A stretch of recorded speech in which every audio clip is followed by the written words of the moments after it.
Bonjour à tous, aujourd'hui on se retrouve avec Stéphane Châtelain. Stéphane Châtelain qui va venir nous parler de lutte antifraude et qui va surtout nous parler de son parcours professionnel. Stéphane, comment vas-tu? Ben, ça va très bien, Fini. Merci pour cette invitation à ce premier podcast 2026. Et oui, on commence la zone antifraude avec un expert, donc Stéphane. Est-ce que tu peux, s'il te plaît, te présenter? Bien sûr, mon cher Philippe.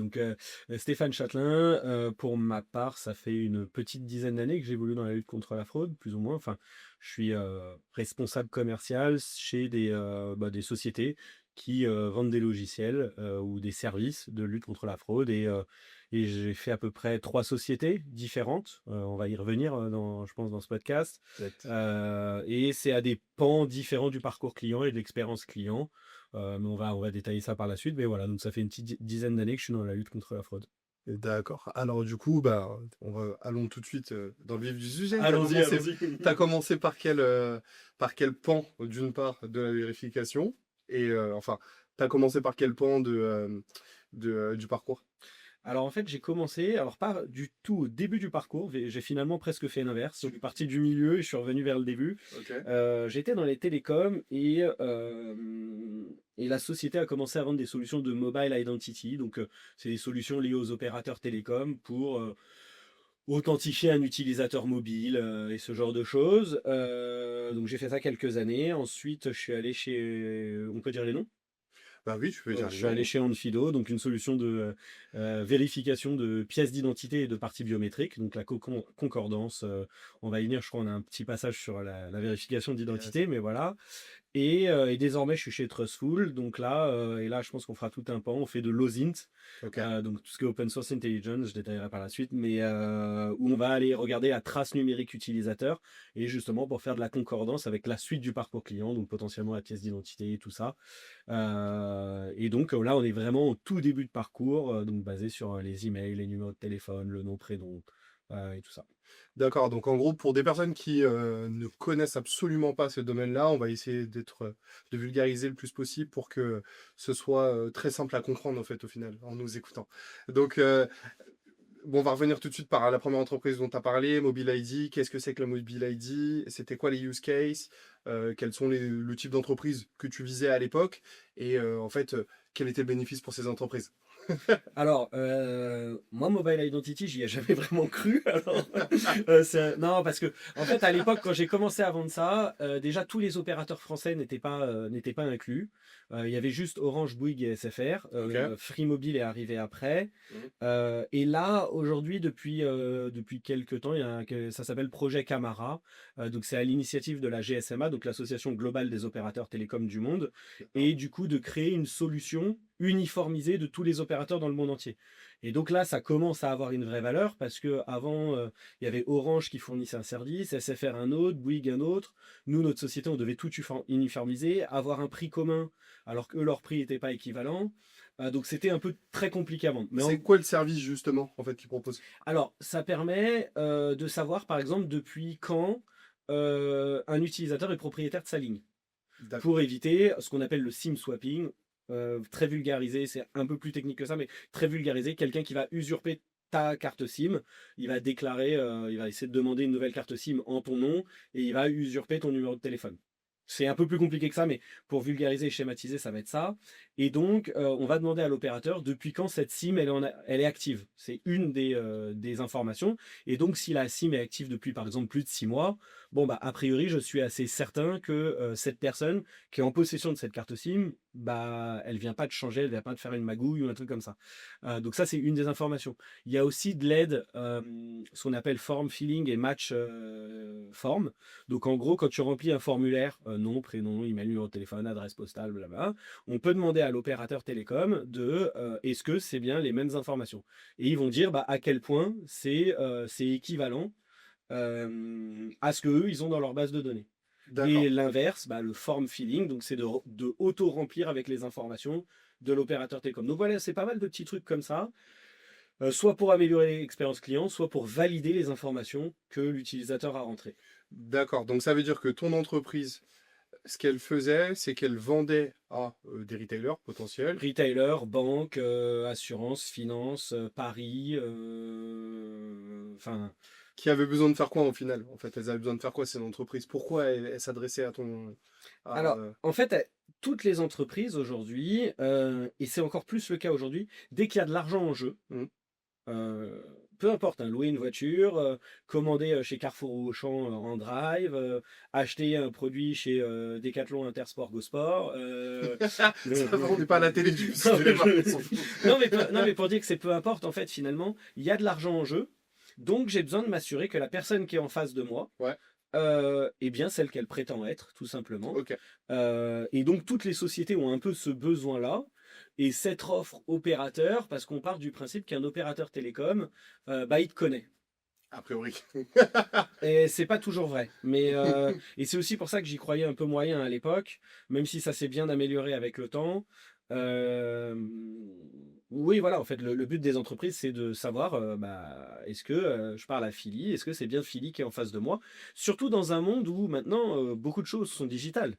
Alors déjà, de face à face, entre, bah, Stéphane Châtelain et Jean Dupont, bah, j'ai 2 personnes face à moi, je dis: «Je m'appelle Jean Dupont», j'ai aucun document pour te le prouver, je te dis juste sur du déclaratif: «Je m'appelle Jean Dupont», bah, tu dis: «J'aimerais bien savoir si c'est bien Jean Dupont», enfin, ou est-ce que c'est Stéphane Châtelain? Mmh. Et donc, bah, c'est un peu ça le nerf de toutes les entreprises, en fait. D'accord, donc en gros, dans un contexte digital, les entreprises, en fait, leur besoin, c'est de s'assurer de ton identité et du coup, elles vont chercher ces informations. Mais tu te rends compte, en fait, que là, dans cette conversation qu'on a, en fait, je te rends compte que le commun des mortels n'ont aucune idée de ces informations-là. Absolument pas. Absolument pas et c'est pour moi d'ailleurs un vrai problème, en fait à plusieurs niveaux d'ailleurs. C'est déjà je pense sincèrement que ça devrait faire partie désormais de l'éducation à l'école. Mm. Le contexte cyber, je sais pas si enfin je pense que quelques auditeurs ont dû entendre, mais, l'année dernière, on a eu un nombre de fuites de données, donc, bah, justement, savoir protéger son identité, qu'est-ce que c'est la cyber? Toutes ces choses-là, ça devrait faire partie. Qu'est-ce que la fraude? Qu'est-ce que l'hygiène numérique? Enfin, tous ces Mm. termes-là, bah, aujourd'hui, pour comme tu dis, pour le commun des mortels, des gens, en fait, ont aucune connaissance de ça. On va dire que c'est parce que les gens sont des personnes à qui on peut faire confiance et donc elles n'ont pas conscience que potentiellement des fraudeurs pourraient utiliser Oui et non, le c'est dans le système, quoi. sens où si tu veux, c'est un peu, c'est la naïveté. On est dans un monde de bisounours, tout va bien. Alors bon, quand on voit les news, je dirais pas le monde de bisounours, mais, tout le monde il est gentil, tout le monde il est bienveillant, puis en même temps, ça va, je peux donner, j'ai rien à cacher. Cette phrase-là Mm, mm, mm. me fait très mal au cœur. J'ai rien à cacher, donc je peux donner mes informations, il y a pas de souci. Puis de toute façon, en face, c'est Decathlon, il y a pas de problème, ou c'est Auchan, il y a pas de problème, ou c'est, tiens, c'est ma banque, il y a pas de problème. Oui, mais en fait, il y a des fuites de données. Bah, un exemple dont je t'ai parlé, il y a pas je suis là, moi, j'habite pas à Paris, je suis venu à Paris à l'hôtel et à l'hôtel, bah, pour mon checking, on prend mon numéro de pièce d'identité qu'on note sur un papier et Ok, on très safe. voilà et je dis: «Mais vous faites quoi de ce papier?» Il me dit: «Non, mais vous inquiétez pas, quand vous partez, on le détruit». Bon là, à mon check-out, je me suis rendu compte que c'était déjà ça, c'était pas vrai. Donc je leur ai un peu pris la tête et surtout, il me dit: «Non, mais vous inquiétez pas, on le détruit, une fois qu'on l'a enregistré dans notre système». Je fais: «Mais pourquoi vous enregistrez, mon numéro de document d'identité dans votre système?» «Ah bah, si un jour vous revenez». «Oui, bah, je vous le redonnerai. Enfin, vous n'avez pas à garder mon passeport ou ma pièce d'identité». On me prend le dépôt de garantie avec ma carte de crédit, je paye aussi mes nuitées et la personne note mon numéro de carte de crédit. Ok, comme ça, tout va bien. Et je lui dis: «Mais pourquoi vous faites ça?» Il me dit: «Bah, pareil, pour quand vous revenez, on a déjà vos informations de». «Mais oui, mais en fait, je veux pas». Elle me dit: «Ah, mais c'est la procédure». Bah, en fait, non. Et donc là, en partant de l'hôtel, la personne me dit, «Ah, je vais voir, je sais pas comment on peut supprimer vos données», ainsi de suite. Bah, en fait, non. Et les gens vont dire: «Ouais, bon, machin, je vois pas Ça le fait mal». partie du process, c'est comme Ouais, ça. et puis on n'y pense pas surtout. Mais c'est-à-dire que moi, je dis: «Donc là, l'agent d'accueil, il a mon nom, mon prénom, mon mail, mon numéro de téléphone, mon adresse postale, ma carte de crédit et mon numéro de document d'identité». Ouais, en fait, il a toute ta vie. Bah, en fait, il fait ce qu'il veut. Il peut ouvrir un compte bancaire, il peut, faire des Réaliser des paiements, il oui, peut, il peut faire exactement ce qu'il veut. et tu vois, quand tu dis, bah, les gens n'ont pas conscience et c'est un exemple concret, hein, c'est ce matin, hein, Mm, enfin, mm, c'est entre avant-hier et ce matin, ça s'est passé et c'est un peu partout. quand on rentre dans un bâtiment, dans une entreprise, parfois on nous demande une pièce d'identité à l'accueil Moi, et ils la gardent. moi, ça me débecte. Ça, c'est ça, Ben, en c'est fait, non, très, très mort. Ça, vous je gardez l'avais pas ma jamais pièce fait. d'identité. Les seuls endroits où j'accepte un petit peu, c'est, et encore j'accepte, je tolère, j'essaye de trouver des alternatives, c'est quand je rentre dans des sociétés militaires, au fin Oui, fond voilà, des ça Alpes. pour le coup. Mais non, ils doivent savoir qui est dans le bâtiment, ils doivent vérifier mon identité, certes, mais pas garder ma pièce d'identité. Exactement. Et du coup, l'alternative, c'est quoi? Qu'est-ce que tu proposes? Bah de refuser, tout autant qu'on peut. Ah, Non, mais mais du coup, tu rentres pas? Ça se passe comment? ah, ça m'est déjà arrivé pour une société défense de faire le rendez-vous à l'accueil. Moi, je me souviens, moi, ce que j'ai fait. Le rendez-vous à l'accueil. Donc, tu les as fait descendre pour faire le rendez-vous à l'accueil. Ah oui, bah de toute façon, la Voilà. personne devait venir me chercher à l'accueil, donc quoi qu'il Hein. arrive, elle était descendue. Et je lui dis, et la personne me dit, bah non, mais si on garde pas votre pièce d'identité, vous rentrez pas. Je rentre pas. Très bien. Alors c'est des choix, hein, attention, il faut assumer ses choix. Quand tu reviens voir ton boss et que tu dis, le rendez-vous s'est passé comment si tu ne l'as pas fait parce que tu as refusé d'entrer dans le bâtiment pour laisser ta pièce d'identité, ça va être technique quand même Ouais, c'est clair. commercialement. Ouais, c'est clair. Mais non, C'est parce que toi, tu as conscience du risque, en vrai. C'est pour mais ça oui, que. et puis avec toutes les fuites de données, enfin on a vu, ça n'a pas été trop communiqué, mais on a vu, il y a eu des fuites de données l'année dernière sur la Fédération française de tir sportif. Il y a eu des cambriolages qui ont été liés, les gens cherchaient des armes et ils sont allés cambrioler les personnes parce qu'ils savaient à quelle adresse il y avait quel type d'arme. Exactement. Donc, et on peut dire, ouais, bon, ça va, il y a eu une fuite de données à tel endroit, c'est pas très grave, mais en fait, on voit les conséquences. Exactement. Un des cas, alors ça, moi j'adore en ce moment, ça va venir un peu sur l'osine, ça va peut-être faire une transition. Strava, c'est génial, je publie mon parcours. Ouais, bah, je sais où tu habites du coup. Exactement. Si Je tu sais départs d'où tout tu le temps, pars. toujours où tu pars, et quand tu reviens, et en plus, à chaque fois que tu vas courir, c'est mardi après-midi à 16h. De 16h à 17h, tu vas courir 1 heure et faire 10 bornes. Enfin, j'en sais rien. Tu vois bien que je suis pas très expert Ouais, on peut en- pas dire que tu cours beaucoup. en marche sportive, mais non, mais je sais que tous les mardis de 16 à 17h, t'es pas chez toi. Ouais. Et en plus, dans une fuite de données, je sais que tu as des armes, ou je sais que tu as de l'argent en or, je sais que tu as tel truc, je connais ton niveau de vie, donc je sais que je vais arriver devant chez toi à 15h50, je vais regarder de quel immeuble tu sors, et je vais aller regarder le nom, prénom des boîtes aux lettres, enfin, et c'est bon, je peux rentrer chez toi. Enfin, on a eu le cas enfin, ça s'est passé dans les médias, où les gens de la sécurité du président français publiaient leur trajet pendant qu'ils accompagnaient le président. C'est une folie. Et on voit qu'on arrive à suivre avec les données comme ça, que ce soit Instagram, Strava, ainsi de suite. On arrive à voir qui travaille à l'Élysée en France, Mm. puisqu'on sait quels sont les téléphones qui rentrent, qui sortent, où est-ce qu'ils vont, où est-ce que ces gens habitent, puisqu'on arrive à les suivre. Donc en fait, les données personnelles doivent rester personnelles. Mais là, vu qu'il y a eu tant de données personnelles en fait qui ont fuité, est-ce qu'on peut pas me dire maintenant c'est les données du peuple en vrai? Elles Ah appartiennent à tout le monde en vrai. c'est de la donnée publique.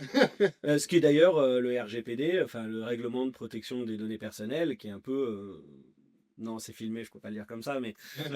non, mais on dit qu'il faut faire attention aux données personnelles, il faut faire attention aux données personnelles. Je crois, je vais peut-être dire une bêtise, mais j'avais cru entendre quelqu'un qui disait qu'en 2025, il y a plus de 150 millions de données personnelles en France qui ont fuité. On est, je crois, 66 millions en France. Bon, bah voilà, ça veut dire 2,5 fois les données personnelles, 2,5 fois pour chaque personne, elles ont été publiées. Nom, prénom, adresse, numéro de téléphone, IBAN, enfin, date de naissance. Exact. Donc si tu veux, oui, c'est plus trop personnel.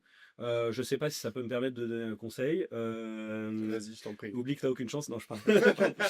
Non, non, mais il y a des endroits où faut vraiment se poser la question, est-ce que j'ai besoin de donner ma vraie identité? Une carte de fidélité chez Zara, Darty, Fnac, Auchan, Leclerc. Est-ce qu'ils ont vraiment d'avoir besoin de ma vraie identité, ma vraie adresse? Ah, mais du coup, en fait, tu proposerais. C'est pas légal, ce que je suis en train Ouais, de te c'est dire. Exactement, parce que là, en fait. Oui, tu mais dis- puisque aujourd'hui, l'État n'a pas été en mesure de nous protéger, bah, je suis désolé, mais oui, c'est pas bien. C'est pas légal, c'est pas. Moralement, c'est peut-être pas terrible de dire ça non plus. Mais bah, si je m'appelle demain bah, Jean Dupont, jean.dupont@gmail.com, je me crée une adresse comme ça, je me prends un téléphone temporaire quelque part, et Leclerc n'a aucun besoin de savoir Qui je suis. parce que j'achète 3 lardons Herta Mm. et deux pâtes feuilletées que c'est Jean Dupont ou Stéphane Châtelain qui a acheté ça. Ouais. Bon, Euh, après, ce que tu peux faire éventuellement, c'est juste ne pas prendre ne de pas carte de prendre de fidélité. carte de fidélité. Oui, oui et non. Alors Mais dans la France à Macron, 1 euro est 1 euro. non, mais pour le coup, c'est un vrai sujet. Parce qu'on va parler de des fraudeurs et tout ça, mais euh, il y a des gens qui ont du mal à boucler les fins de mois, et je suis désolé, la fidélité est récompensée par Carrefour, Auchan, Lidl, et tu peux gagner un peu d'argent ou économiser des choses sur tes produits. Donc dire, bah non, il faut pas de carte de fidélité. Du euh, coup, est-ce que c'est pas le coût c'est le coût que représente, enfin le coût le coût du d'échange en fait. risque. Le Ah coût du voilà, risque. c'est le coût du risque au final, tu vois. Oui, mais du coup, c'est mieux de s'appeler Jean Dupont. Ouais, Ou ouais, je suis Marcel d'accord. Patulacci, bien évidemment, notre cher ami. Notre cher ami. On va parler maintenant de ta deuxième expérience professionnelle, donc dans le monde de la vérification d'identité. Alors du coup, quel est l'intérêt de la vérification d'identité? Pourquoi il y en a? Quelles sont les entreprises qui y ont recours?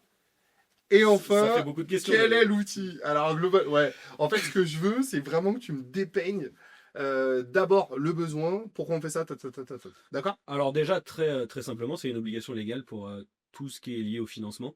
Ok. À la finance et l'assurance, banque, finance, assurance, jeu, tout ça. Ça veut dire que eux ont l'obligation de Légal, vérifier ton identité. oui. Ok. Alors, on distingue deux choses. La vérification d'identité dite à distance Ok. et la vérification d'identité en face à face. Mm. C'est des obligations différentes. Je ne vais pas rentrer dans le détail. C'est des règlements. C'est la CPR, donc l'autorité de contrôle et de régulation des banques, qui impose. Bah voilà, c'est très lié à la lutte contre le blanchiment Mm. d'argent. Et Donc le financement financement du du terrorisme terrorisme, ce qu'on également, appelle l'acronyme LCBFT. LCBFT, exactement. En anglais, AML, Mm. Anti-Money Laundering. Donc c'est une obligation légale déjà. Mais au-delà de l'obligation légale, je reviens à dire ce qu'on a dit tout à l'heure, l'entreprise a besoin de savoir à qui elle parle. Euh, et, euh, et ils ont l'obligation légale d'être sûr que tu ne blanchisses pas d'argent, que ce soit bien ton argent, Parce qu'elles que sont responsables. elles sont responsables au niveau de la loi. Euh, donc déjà, bon bah voilà, c'est l'obligation légale. Certaines sociétés qui n'ont pas l'obligation légale, prenons un exemple, je crois que Blablacar demande ta pièce d'identité. Ils n'ont aucune obligation légale. Néanmoins, il y a un côté quand même plus rassurant d'être sûr que c'est bien Stéphane Châtelain qui va me prendre dans sa voiture et que moi, je veux être sûr que c'est Philippe Ganté qui monte dans ma voiture et que l'identité a été vérifiée. Ça, c'est plus pour rassurer, pour que leur service in fine soit. La confiance utilisateur. Voilà. La confiance utilisateur, de me dire, bah voilà, pareil, Airbnb, je vais être sûr que si jamais la personne fout le bordel dans mon appartement, bah on sait sur qui se retourner, ainsi de suite. Bah, en fait, Airbnb, il y a également le volet assurantiel. Assurantiel. Donc, en Mais gros, Blablacar l'assurance aussi, quand hein, tu sais. il y a un volet assurantiel. Exact. Ouais.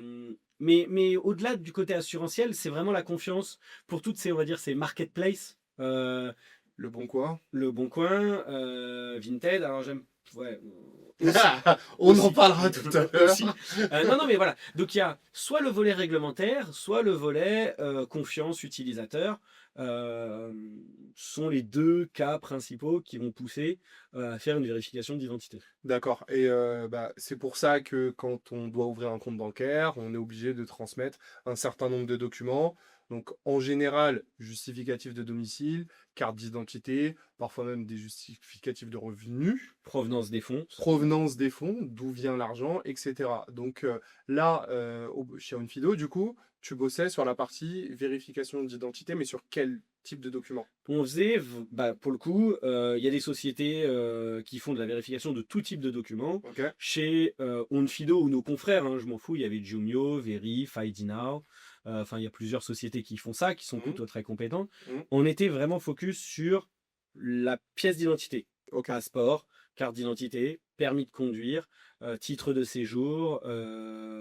Et ça s'arrête là. Ouais, non, tu as aussi asile, carte d'asile, réfugié, Ok. tout ce qui est lié à au justificatif d'identité. Et après, bah, certaines sociétés se diversifient. Trustful Onfido l'avait fait, et certains autres aussi. Le justificatif de domicile. Donc sur la carte d'identité, comment tu vérifies en fait? Au final, en fait, on se rend compte que dans le parcours, moi, je m'adresse à ma banque, je lui envoie un document d'identité, la plupart du temps scanné. Ou bien on fait une vidéo maintenant avec... Souvent, c'est mieux au live. En fait, le problème Voilà. de scanner, c'est un peu avec tout l'IA et toutes ces choses-là. Les fraudeurs ont eu aussi accès à ces outils. C'est assez facile de générer une photo d'un document. Avant de parler de ces solutions-là, en fait, on va plus revenir sur Onfido, en fait, in fine, qu'est-ce qu'ils font? Donc ça veut dire je transmets à ma banque, la banque utilise les services d'Onfido, et Onfido, qu'est-ce qu'ils font concrètement? Bah, en fait, ils vont regarder est-ce que le document est vrai. Ok. Alors, il y a des référentiels qui sont connus, hein, tout le Vrai monde. ou conforme? Alors du coup, pour ceux qui ne savent pas, document est vrai. Un document vrai, c'est un document authentique, c'est un document qui... cette information, on peut ne l'obtenir que de l'État. Un document conforme, c'est un document qui ressemble, en fait, enfin, qui coche toutes les cases Je reviens, des je vérifications. reviens sur ce que j'ai dit tout à l'heure. Le but de l'entreprise, de la banque, du loueur de voiture, c'est d'être sûr que c'est bien Stéphane Châtelain qui fait la réservation, couvre son compte bancaire. Ok, Donc, je vérifie cette pièce d'identité. ok, Est-ce que c'est pas un faux document? ok. Euh, et souvent, de plus en plus, maintenant, on a ce qu'on appelle la preuve du vivant. Donc, c'est soit on doit tourner la tête, soit c'est un Donc selfie. ça, en fait, on pense très souvent que les algorithmes, ou en tout cas les IA de détection, sont en capacité de pouvoir vérifier si, en fait, quand tu bouges la tête, c'est bien la bonne personne qui est sur la photo. Est-ce que c'est ça? Ça fonctionne Non, pas? enfin oui et non, c'est un mix de pas mal de choses. Déjà, on va vérifier effectivement, donc c'est d'ailleurs pour la petite histoire, petite information, si demain tu as une chirurgie parce que tu as un accident de la vie, parce que j'en sais rien, de la structure osseuse du visage, donc tu refais le nez, la mâchoire, le nez ça peut être en sport de combat, on se pète le nez, on le refait, ainsi de suite. Tu fais une modification osseuse de ton visage, tu dois refaire ton document d'identité, hein. Ok. C'est avec une photo post-chirurgie. Mm. C'est une obligation légale, personne ne le sait, mais ça en fait partie. Et pourquoi je dis ça, c'est qu'en plus, ces sociétés, donc comme Trustful, quand tu prends un selfie, en fait, on regarde pas Comme trop. une vidéo. Oui, j'ai dit Trustful, comme Onfido, merci. En fait, fait un modèle 3D du visage qui va comparer au modèle 3D de la photo. Et donc, en fait, on regarde pas vraiment. Ça va être la distance entre les deux yeux, la distance entre le nez et la bouche. Et donc, si tu modifies finalement cette structure de visage, bah, c'est pour ça qu'il y a une obligation légale de refaire le document. Ok. Et Euh, du coup, ça, c'est 100% fiable. Comment c'est? j'ai envie de dire oui, plutôt quand même. J'avoue que je suis pas expert technique là-dessus. Je tente à penser que c'est plutôt très fiable. Et donc, en fait, pourquoi je dis ça? Donc, la photo sert à ça. Est-ce que la personne, preuve du vivant, est bien celle qui est sur le document? Et on va essayer, quand on fait tourner la tête, ou on fait des fois dire des chiffres, ou ce genre de choses, pour faire bouger les lèvres, donc pour voir s'il y a pas, si c'est pas de l'IA, si c'est pas un masque 3D, si c'est pas un masque silicone qui a été mis par-dessus la tête de la personne. Mm. Donc en fait, on essaie voilà, de corréler, c'est bien la personne. Une fois de plus, est-ce que en face de moi, j'ai bien la personne qu'elle prétend être, et avec son document, et avec son visage, et les informations qu'elle m'a données, tadani, tata. C'est le but de, bah, voilà, de la vérification de la personne à distance. D'accord. Et du coup, bah, ça donne un go, un no-go à la banque. En fait, c'est un outil de prise de décision où la banque va pouvoir dire, OK, bon, en fait, selon les informations qui ont été vérifiées, il semblerait qu'il s'agisse de la bonne personne. Et du coup, qu'est-ce qui se passe si bah, moi, j'utilise ton document à toi pour pouvoir entrer? Qu'est-ce qui se passe? C'est là, pour le coup, en fait, c'est le sujet qu'on traite chez nous. C'est l'usurpation d'identité. En- Et normalement, Ouais. dans un, Normalement, dans un normalement, monde voilà, où tout va bien, ça ne devrait pas être possible. mais Mais aujourd'hui, 400 000 victimes chaque année. Mais bon, c'est pas voilà, grave. je l'ai encore vu il n'y a pas très longtemps pour un pote à moi. Ouais. Bon, il avait déclaré son document usurpé et il en fait un nouveau. Entre-temps, il oublie. Enfin, pas il oublie, mais on est en train d'avoir le nouveau document. Il se dit, tiens, j'ai besoin d'ouvrir un compte bancaire. Il ouvre un compte bancaire avec sa pièce d'identité déclarée volée. Ok. Donc ça veut dire que les banques, organismes de crédit, de manière générale, ils n'ont pas accès à cette information. Ça veut dire que tu renouvelles ton document d'identité, les banques, elles n'ont pas accès à cette information, quoi. Alors, j'ai appris hier que normalement, elles y ont accès, mais Non, l'État on leur a ouvert un ouais, accès. mais l'État facture ça énormément et que du coup, enfin, ça, c'est pas viable économiquement pour une entreprise d'aller vérifier ça. Pour moi, ça devrait être soit gratuit, soit un coût infime pour la banque, mais genre le coût du maintien de la structure, quoi, un pouillème de centimes pour vérifier est-ce que le numéro du document est déclaré volé ou perdu. Et si oui, fin de l'histoire, en fait, on n'ouvre pas le compte. Exactement. Ouais. Ça, pour le coup, c'est un Mais peu une. Bah, d'ailleurs, en plus, il n'y a pas d'obligation à ce niveau-là, en non. fait, de pouvoir consulter ce fichier-là. Mm. Donc, c'est un choix, en fait, pour les banques et les organismes de crédit, de se dire, est-ce que oui ou non, je vais aller consulter cette base qui va me rajouter un coût Mais sur on l'acquisition du revient client. un peu sur le nerf de la guerre de tout, en fait. Il y a des entreprises. L'étal, l'argent. Mais oui, mais en fait, il y a beaucoup d'entreprises, leur driver, c'est l'acquisition. Mais alors, on peut dire que c'est pas bien, c'est moralement pas cool, ils devraient faire.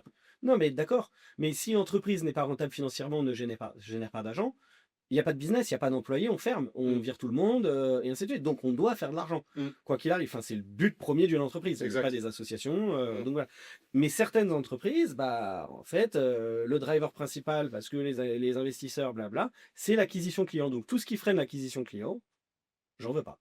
Ouais, c'est clair. Ça va aussi, bon, alors là je résume un peu direct, même si je le pense un petit peu, mais il y a aussi, pour beaucoup de sociétés, n'ont pas la connaissance de la fraude. Mm. Certains n'y croient pas. Certains disent, oh bah non, nous on se fait pas Ça, c'est frauder. quand je commençais à ID Protect à l'époque, bah, déjà, la fraude n'existait pas et l'usurpation d'identité n'existait pas justement parce que tu avais le selfie qui te permet de vérifier, etc. Pour être très honnête avec toi, j'y crois absolument pas. Enfin, j'y crois pas. Je pense qu'il y a beaucoup, beaucoup de trous dans la raquette et notamment avec l'IA. Donc, en fait, tu peux faire des faux, tu peux, faire des faux C'est là où documents. Trustful intervient. Yes. Et on va en parler justement de Trustful et de ce que vous faites. Mais globalement, en fait, ce que je pense, c'est que moi, je pense que la vérification d'identité, elle est morte. La vérification du document d'identité, pour moi, c'est mort en matière de lutte contre la fraude. Non, Je m'explique. Parce qu'en fait, je la te laisse partie. finir, mais je suis pas 100% d'accord avec toi. Ah bah c'est génial, du coup, on va pouvoir Oui. débattre. En fait, ce que je pense, c'est que initialement, en fait, ça a été créé comme étant une obligation réglementaire. Donc à partir du moment où tu es obligé, en fait, tu traînes des pieds et tu y vas, tu vois, globalement. Oui. Pour pouvoir avoir ton client, tu es obligé de faire ça. Donc tu le fais. Tu vas aller chercher la solution qui va te coûter le moins cher, évidemment, puisque du coup, après, C'est une obligation. c'est une obligation. Et donc, en termes de résultats, tu n'es pas forcément obligé d'obtenir le résultat. En fait, ce que tu dois prouver tout simplement, c'est que je l'ai fait. Mais tu confonds deux choses pour moi, avant que je te laisse finir. Parce que tout à l'heure, tu dis en matière de lutte contre la fraude, nanani, nanana, les documents, c'est pas bon. Là, tu confonds fraude et conformité. C'est ce que je te dis. Non, justement, c'est pour ça que là, en fait, Ben oui, je prends justement cette phase-là. C'est qu'en fait, ça c'est de la là, on parle de conformité. conformité. Donc, en gros, au niveau de la conformité, on est tous d'accord sur le fait que oui, Je fais le minimum je fais le légal, minimum légal, je suis je l'ai obligé et fait. je le fais. Voilà, Et si jamais il y a un problème, bah moi j'ai fait ce que vous m'avez demandé. exactement. Et C'est je ça. suis pas responsable. Et maintenant, quand on parle de la fraude, de la lutte contre la fraude, la lutte contre la fraude, en fait, c'est faire en sorte de minimiser les risques à faire entrer un nouveau client qui n'est pas celui qu'il prétend être. Soit dans le cadre d'une usurpation d'identité, ou soit tout simplement avec un document qui est totalement faux. Ouais, une identité synthétique, comme on dit, ouais, ça a créé une petite pièce. Exact. Donc, les solutions qui existent aujourd'hui sur le marché en matière de vérification d'identité ne sont pas, comment dire, alors oui, évidemment, on ne peut pas dire qu'elles ne servent à rien, etc. en matière de lutte contre la fraude. En revanche, on sait qu'il y a un certain nombre de documents par an qui vont passer, qui sont soit faux, soit falsifiés, et qui vont, en fait, me créer un nouveau client qui va, au final, me générer des pertes. On est Oui, d'accord. mais et en fait, on revient sur conformité et fraude. Par exemple, si je reprends solution d'Onfido, on a plusieurs degrés de niveau de solution. Enfin, on avait, parce que j'y suis plus. Les boîtes, quand on parle de conformité, veulent le moins cher. Donc la solution, la plus basse niveau techniquement. Mais c'est conforme. Par contre, si tu fais de la lutte contre la fraude, j'ai des solutions qui sont bien meilleures. Ouais. C'est plus cher. Parce qu'il y a plus de techno, il y a plus de choses. Ouais. Donc, et c'est pour ça que je pense que ces solutions de vérification d'identité sont aussi performantes pour de la lutte contre la fraude. Maintenant, c'est un choix de qu'est-ce que je mets en place pour ça. Et d'ailleurs, et ça va faire la transition avec avant et un peu ce qu'on va dire après, ce qu'on a dit avant. C'est pas seulement la vérification d'identité qu'il faut mettre en place pour faire de la lutte contre la fraude. Exactement. Ça, C'est pour le tout coup, un c'est pour régler la flux. problématique de conformité, mais pour faire de la lutte contre la fraude, on est obligé de rajouter d'autres outils. Donc, notamment Mobile ID à l'époque, parce que tu me disais, tu as la vérification d'identité et tu as également le ZINT. Oui, et même tu as encore autre chose, hein, ce qu'on appelle le device fingerprinting. Donc c'est la connaissance et l'intelligence du device, l'ordinateur, le téléphone. C'est quoi ça? Ça, Concrètement, ça veut dire quoi? ben, ça veut dire que je vais regarder, tiens, c'est un Mac, c'est un ordinateur Dell, c'est un machin, la Et taille pourquoi de... tu regardes ça? parce qu'on peut détecter des choses intéressantes. Par exemple, la personne prétend qu'elle est en France et l'horloge du device est à plus ou moins 3 heures par rapport à Paris. Ah, c'est bizarre quand même. Mm. Une fois de plus, je essaye de vérifier, elle est bien la personne qu'elle prétend être. Elle Mm. prétend être à Paris, Mm. mais pourtant, l'horaire de l'ordinateur est pas calé sur le fuseau horaire de Paris. Ok. Bon, ça veut pas dire que c'est un fraudeur. Je peux être en déplacement à ce moment-là et dire que je suis parisien. Enfin, je peux être parisien et être en déplacement à l'étranger. Enfin, je veux dire, ça peut arriver. Mm. Mais c'est un signal. Et du coup, là, tu vas regarder en fait s'il y a des habitudes de connexion, par exemple avec l'ordinateur, l'adresse IP. Pour le Est-ce que c'est des pour le choses- coup, Boursorama, tu vois, le faisait déjà en 2014, ce genre de choses. Ok. Parce que je suis C'était client, visionnaire. je suis client Boursorama et je travaillais donc quand j'étais dans les télécoms, c'était pour une société croate. Ok. Et donc on avait un VPN, donc un accès sur les serveurs de l'entreprise en Croatie, mais quand j'étais à Paris. Ok. Et je suis au bureau, donc je suis sur l'ordi, je me connecte à Boursorama. Je sais plus, je regarde mes comptes, je sais plus ce que je fais. Puis je quitte ma session, je descends dans la rue. Et là sur mon téléphone, je veux faire un virement. Et là, Boursorama dit ah oula, en 5 minutes, il est passé de fuseau horaire Zagreb à Paris. C'est pas possible. Mm, mm, mm. Enfin, Ouais. c'est techniquement pas Ouais. possible. Ils m'ont envoyé une alerte. Du coup, j'ai appelé un numéro. Alors maintenant, on fait plus ça, on n'appelle plus les banques. Il n'y a plus de service fraude qu'appelle. Ouais, parce Mais que là, allez, non, j'allais non, non. tomber dessus. Ouais, non, ça c'est fini. C'est fini. On n'en rappelle plus. Il n'y a pas de service fraude qu'appelle. Enfin, d'ailleurs, c'est pas vrai, j'ai appris, mais c'est pas grave. On rappelle pas. S'il y a un problème, on appelle son conseiller, on se débrouille, on va sur son appli. Voilà. Mais à l'époque, il n'y avait pas encore tout ça. Et donc, j'ai le service fraude au téléphone et j'explique qu'effectivement, je travaille pour une société croate. Et donc, voilà, j'ai des logs en Croatie, des logs en France. Et donc, voilà. Donc, c'est une information. Ça ne veut pas dire que j'étais un fraudeur, mais il y a un risque. Donc ça va être lié à des informations du device. Ça va être lié au fait que potentiellement, tiens, il est en France, mais il a un clavier QWERTY. Nous, on a des AZERTY. Ça veut dire que là, globalement, ce que tu es en train de me dire, c'est que quand je vais taper sur mon ordinateur, l'entreprise, elle est en capacité, en tout cas, certains outils sont en capacité de pouvoir dire, en fait, moi, mon clavier, il est français, ou bien mon clavier, il est américain. Oui. Ok. Et en fait, c'est des paramétrages dans l'ordinateur. On va savoir aussi quel est l'OS, quelle est la version de l'opérateur, donc l'OS Windows, voilà. Ouais. Donc, quelle est la version? Est-ce que c'est une version européenne? Est-ce que c'est une version asiatique, américaine? Enfin, tout ça. C'est plein d'infos. Et ça va un peu avec l'OSINT, qu'on t'a parlé d'OSINT. Donc, qu'est-ce que l'OSINT? C'est Open Source Intelligence. Donc, c'est tout ce qui est source de données libres, publiées et techniquement accessible à tout le monde. Donc ça veut dire qu'en fait, quand je navigue sur Internet, toutes les données de navigation que j'ai, tu peux y accéder. Alors moi, non, pas toutes, mais c'est d'ailleurs quand on parle de est-ce que les utilisateurs sont au courant de tout ça, comme on disait tout à l'heure, j'accepte tous les cookies à chaque fois, hein, vous savez. Ouais, je vais aller plus vite sur le site, en fait, j'accepte. Ouais, et je lis pas les terms and conditions quand je me crée un compte quelque part. Personne ne fait ça. Non, personne ne le fait. Mais du coup, à chaque fois, on accepte de donner cette donnée publiquement, potentiellement à des tierces sociétés, et ces données vont être revendues potentiellement, et les gens disent ah c'est pas bien. Mais j'ai accepté.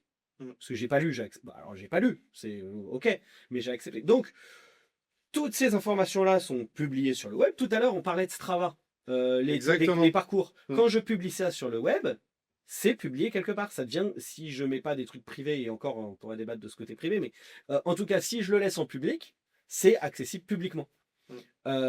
Et donc, l'OSINT, ça va être aller chercher tout ce qui est disponible publiquement en ligne. Est-ce que la personne, elle a publié le fait qu'elle est partie à tel endroit? Est-ce que son mail, j'arrive à le retrouver quelque part? Typiquement, LinkedIn, puisqu'on est des pros, ma photo, moi, LinkedIn, elle est en public. Donc, on peut retrouver, basé sur mon mail, on peut retrouver une photo de moi. Et donc, ça aide aussi beaucoup les fraudeurs, puisque l'OSINT, c'est de la donnée publique. Bon, même les fraudeurs ont d'autres outils, on pourrait y venir, mais j'ai donné accès à ces informations moi-même à tout le monde. Et l'OSINT, ça va être justement, et ça c'est ce que fait Trustful entre autres, c'est d'aider les sociétés, de dire voilà, je suis Stéphane Châtelain, mon mail c'est stéphane.châtelain@gmail.com, c'est pas vrai, ça ne l'est pas, mais c'est ça, et mon numéro c'est 06 123 4578. Quand je crée un compte chez Boursorama, si je donne ces informations-là, eux, le but c'est toujours vérifier que je suis bien la personne que je prétends être, blablabla. Est-ce que ce mail, j'arrive à le rassocier à ce nom-prénom, à ce numéro de téléphone, au moyen de trouver tous les trucs sur le web, les réseaux sociaux et ainsi de suite. Et donc l'OSINT, est-ce que tu penses que dans un cadre, quand on utilise en tant qu'entreprise l'OSINT, est-ce que c'est parce que on fait de la conformité ou est-ce qu'on fait de la lutte Non, contre là, la c'est de fraude la lutte contre la fraude pure. pure? Ok, C'est la lutte contre la fraude pure, voire de l'investigation. ok, Il y a une suspicion de fraude, je vais investiguer, je vais aller chercher des éléments. Alors, nous, ce qu'on vend chez Trustful, c'est une petite partie, parce que l'OSINT, il y a aussi tous les forces de l'ordre font de l'OSINT. oui. Sur l'investigation. Nous, on n'a pas ce niveau de granularité d'information. Je ne vais pas aller accéder à ça, le même type d'information parce que nous, ce qu'on vend, pour aussi rassurer un peu les gens, on vend de la donnée, enfin d'OSINT, hein, on va aller chercher de la donnée qui va intéresser dans le cadre d'une ouverture de compte, de réserver un voyage, de louer une voiture, de cette confiance que peut avoir un utilisateur sur une marketplace par rapport à l'autre. Donc je vais vérifier finalement que le mail, le nom, prénom, le numéro de téléphone appartient à la bonne personne. Et donc, pour éviter aussi tout ce qui est usurpation, je reparle de Stéphane Châtelain, @gmail.com. Si le Châtelain, le L, je mets un I majuscule. À l'œil nu, si je fais pas attention, je le vois pas. Exactement. Donc ça, c'est un cas d'usurpation très fréquent, ce qu'on appelle du typo squatting. Donc, je vais changer une lettre ou quelque chose comme ça, mais qui est semblable. Ouais. Ça se fait beaucoup. Il y avait eu Microsoft, où il y avait beaucoup de typo squatting de Microsoft, où les gens mettaient RN. Et ça ressemblait Et à c'est un un M M, à la ouais. lecture. Et du coup, bah, certains utilisateurs recevaient des mails de Microsoft en disant bah, renouvelez votre licence ou ce genre de choses. Et toi, tu vois, Microsoft, tu lis Microsoft parce que tu le lis rapidement. Ok, je clique et je me fais avoir.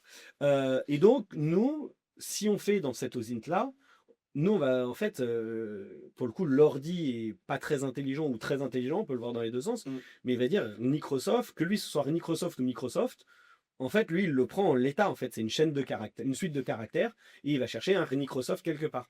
Et si je dis je m'appelle Stéphane Châtelain, et que c'est un I majuscule à la place du L, bah nous, on va dire, attendez, là, il y a un truc, c'est pas consistant, ça manque de cohérence, et donc, dans un cas d'usurpation, par exemple, on peut aider à détecter pour une banque que bah, en fait c'est pas le bon mail ou que le numéro de téléphone il est pas du tout associé à ce mail là, on l'a jamais vu nulle part. Donc en gros, c'est ce que vous allez faire là, par exemple, dans ce cadre-là, ça me fait penser à un cas d'usurpation que j'ai eu. Et en fait, là, c'était une entreprise qui s'était fait usurper. Donc en fait, il y a une personne qui vient chez nous. D'ailleurs, j'essaierai de la faire venir dans le podcast pour qu'elle en parle. Super intéressant. En gros, ce qui s'est passé, c'est que elle se rend chez un concessionnaire. Oui. Chez le concessionnaire, elle fait une réservation d'un véhicule. On lui dit, OK, ben rentre chez toi. Et c'est la procédure du concessionnaire. Ouais. Tu rentres chez toi, tu vas recevoir un email avec un RIB et ensuite tu feras un virement sur ce RIB-là. Ce qui s'est passé, c'est que, comme convenu, elle est arrivée chez elle, elle reçoit l'email, on lui dit, tiens, ben, c'est cette IBAN-là, et là, elle va pour payer. Elle a envoyé 21 000 euros en deux virements. Ouais, quand même, ouais. En gros, ce qui s'est passé, c'est que quand nous, on a enquêté et qu'on a regardé, en fait, Ce qui quelles s'est étaient passé. les informations de ce qui s'est passé, en fait, on s'est rendu compte que l'adresse email qui avait été utilisée était bien le prénom et le nom du vendeur, pas de problème, sauf que c'était concessionnaire-fr.com. Et c'était pas, alors que l'adresse mail normale, ça serait concessionnaire.com. Ouais. Et du coup, en fait, on s'est rendu compte également à travers des outils de Zint que l'adresse email, bizarrement, elle avait été créée quelques jours plus tôt. Ouais. Donc en fait, c'était quelque chose qui était, in fine, organisé, quoi. Bien sûr, et prémédité. Prémédité, exactement. Et donc, elle a fait des virements, elle a perdu l'argent, puisque évidemment, bah, l'IBAN, c'était pas le bon. Hein. Ça ressemblait à l'IBAN du concessionnaire, sauf que c'était une Ouais, autre, bien sûr, ouais. c'était un autre suite de caractères. Au final, bon, l'argent a disparu, sa banque veut pas la rembourser. Le concessionnaire, ils ont dit, bah, en fait, tu fais un deuxième virement, ou bien T'as pas la voiture. t'as pas la voiture. Bisous sur le front. Voilà. Et puis salut, quoi. Ouais, et c'est pour ça que souvent, il y a des gens aussi qui disent moi, de toute façon, me faire frauder, ça n'arrivera pas, je suis trop vigilant. Non, parce que là, c'est un comportement humain déviant, Mm. clairement. Hein, là, parce que même la concession, alors la concession est responsable, clairement, parce qu'elle a embauché une personne qui a eu un acte malveillant. Néanmoins, mais pour la concession de se prémunir de cet acte malveillant, c'est quand même compliqué. Exactement. Parce qu'en fait, t'emploies des gens et au final, t'es Ouais. pas... Alors là, maintenant, normalement, depuis octobre, ça J'aime devrait, bien quand tu donnes des solutions. ça devrait plus être possible Je crois que c'est oui, 15 octobre, je sais plus. Enfin, bon, en tout cas, maintenant, ça devrait plus être possible en 2026. Mm. Parce que il y a eu une obligation légale d'introduire ce qu'on appelle le verification of pays. Donc pays, c'est le destinataire du paiement. Et donc, quand je rentre un IBAN, un nouvel IBAN sur ma banque, il va me dire l'IBAN appartient à. Et là, la personne aurait vu pas la concession et le nom, prénom de quelqu'un ou autre chose. Sauf s'il a réussi à ouvrir un compte au nom de la concession et ainsi de suite. Mais là, dans ce cas, c'est une fraude. Là, Ouais, voilà, mais il avait un compte, je pense, au nom d'une personne et au final, on c'est a ça. fini par trouver la Et, personne. Mais en et- fait, ce qui se passe là aujourd'hui, c'est pas tant qu'il te donne le nom de la personne, c'est qu'en fait, il te demande de rentrer le nom, le prénom. Donc oui, c'est pour si ça que ça c'est matche important. pas, Et si ça matche pas, il te dit ça matche pas. ouais, Donc en gros, ces fonctionnalités-là, donc elles sont obligatoires depuis octobre de l'année dernière. Et donc, enfin octobre 2025 du coup. c'est ça. Et donc ça, du coup, c'est une arme anti-fraude qui est donnée aux citoyens. Oui, oui, enfin je dirais même pas, c'est une, oui, ça, par définition, c'est une arme anti-fraude. Mm. Et tout ce qui aide à la lutte contre la fraude est bien. Mm. Moi, je trouve que c'est un peu ennuyeux parce que dans certains cas, ça alourdit le process. Par exemple, en fait, mais ça vient d'être mis en place, donc ça va s'améliorer avec le temps, ça va devenir plus souple. Mais là, aujourd'hui, par exemple, pour les personnes qui ont plusieurs prénoms, si tu rentres pas tous les prénoms, ça te met qu'il y a un mismatch. Donc bon, c'est un peu ennuyeux. Mais ça, ouais, attention, c'est à 3 mois, donc tranquille. On va temporiser un peu. Mais en tout cas, là, si je dis c'est concessionnaire et qui me dit ah bah non, c'est Stéphane Châtelain derrière, Bizarre. ou c'est pas le concessionnaire, parce que si on dit qu'il dit pas qui c'est, c'est pas le concessionnaire. Tu rappelles alors là, tu vois, peut-être qu'elle aurait rappelé la concession, la personne aurait dit oui, oui, c'est bien le RIB. Enfin, Ouais, en fait, bah ouais, t'aurais appelé ton commercial, quoi. Enfin, ouais. la personne. Et alors, Bon, du coup, en gros, dans ce cas-là, moi, je suis convaincu que c'est le commercial. oui, non mais, enfin, je veux Et dire, j'ai zéro doute là-dessus. Il est tombé malade bizarrement après. ouais, ben c'est pas de chance. T'as Pas de chance, en vrai, tu sais quoi. Ah la maladie soudaine. Je te Mince. jure, ah là là, quel enfer. Mais non, non, non, mais de toutes les manières, on pourra toujours y arriver à frauder quelqu'un. Il y a plein de technos, il y a plein d'outils, il y a ce qu'on appelle le social engineering, donc c'est vraiment de trouver les bonnes informations, les bons leviers, les bons biais pour frauder quelqu'un. Donc se protéger à 100%, c'est très très compliqué. Néanmoins, moi ce que j'aime bien dire, déjà quand il y a un doute, il n'y a pas de doute. Euh, Oublie, trouve une alternative, c'est pas possible, il y a un truc qui va pas. Euh, Mais quand tu es dans ton quotidien, quand la personne est. Enfin, quand il y a tellement d'informations au final qui sont cohérentes, comment oui, tu fais? oui, bah en fait, je suis désolé de dire ça, on est dans un monde qui est pas ouf, Ouais. qui est pas ouf, et ça va pas aller en s'améliorant avec l'IA, même si je trouve que on fait beaucoup de buzzwords sur l'IA. Comme je dis, le social engineering est beaucoup plus important que l'IA encore aujourd'hui. L'IA est des outils d'aide, les fraudeurs s'organisent, se communiquent des infos, s'aident entre eux et tout ça. Alors, pas que des fraudeurs d'ailleurs. Bah, d'ailleurs, je voulais t'en parler. En gros, j'ai vu sur Instagram, il y a un compte qui s'appelle Madame Bonplan. Alors, c'est Madame Bonplan, elle est là pour faire en sorte que tu payes le moins possible. C'est gentil de sa part. Et c'est gentil, bonjour, merci beaucoup, madame. Non, en vrai, je suis beaucoup son contenu parce qu'en fait, ça m'intéresse autant au niveau perso, puisque tu dis, ouais, bon, parfois, tu te dis, ah ouais, ok, il y a une opportunité de payer moins cher sur telle et telle chose, ok, c'est cool. Et par contre, en fait, elle va te Attention, donner. l'argent gratuit. Oui, voilà. Hein, ouais. Et par contre, elle va te donner enfin plein de choses et ça me fait penser en fait à ton métier et du coup, tu pourras m'aider à l'analyser, m'aider à analyser ce que je vais te dire. Donc, globalement, ce qu'elle propose par exemple, c'est que sur plein de sites, on te propose un essai gratuit d'une semaine, un mois. En fait, ce qu'elle te dit, c'est qu'il y a des adresses email jetables que tu peux utiliser ou des numéros de téléphone. Parce que quand tu dois créer ton compte, tu dois donner nom, prénom, adresse email, numéro de téléphone. Et en fait, tu utilises ces adresses mail C'est pas bien. jetables. Et à chaque fois, en fait, tu vas, une fois que le délai de un mois il est passé, Tu recrées un autre et tu tout. recrées un compte Oui, avec alors ça, c'est une fraude, hein. C'est considéré comme une fraude. Donc ça, c'est une fraude. Là, tu as mis les termes. En fait, Ah, ça, c'est c'est une une fraude. fraude. Oui, en fait, c'est écrit dans les terms and conditions qu'on ne lit pas, hein, les conditions générales et tout ça. C'est une fraude. Mince, comment ça s'appelle ce type de fraude? Je sais plus quel est le terme technique exact, mais c'est fraude aux conditions générales, en fait, Mm. en gros. On te fait bénéficier d'une offre parce que tu es un nouveau client. Ce qui, du coup, va un peu en contradiction avec ce que j'ai dit tout à l'heure.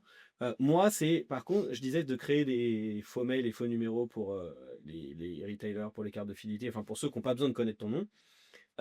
Par contre, je le fais qu'une fois. Ouais. Là, c'est je viens faire un mauvais usage des conditions générales Mm. et je vais frauder l'entreprise pour obtenir et ne jamais payer.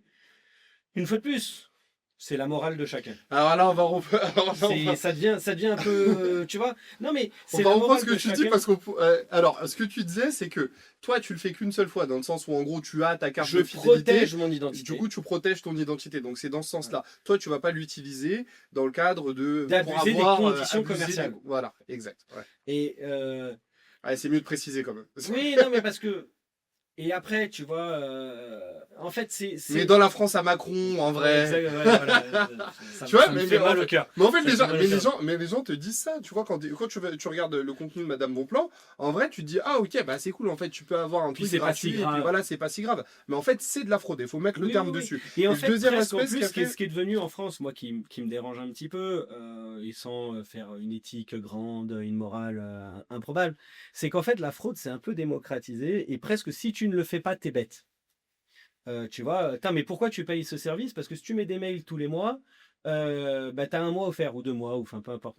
Mm. Donc tu es un peu bête de payer. Oui, enfin bon, ça reste une entreprise, il y a des gens derrière qui se lèvent le matin pour produire un service, un contenu, et il faut qu'elle soit rémunérée, enfin in fine, tu vois. Mm. Parce que et puis pareil, des fois on dit: «Oh, ça va, je fraude une banque, une grosse entreprise, ça va, ils sont riches». Ils ont des assurances derrière. Ouais, Ça, j'ai entendu ça. c'est Attends, mais concentrez-vous quand même. non, mais voilà, et une fois de plus, c'est un peu politique. Enfin, politique, tu vois, c'est la grande morale et ce genre de choses.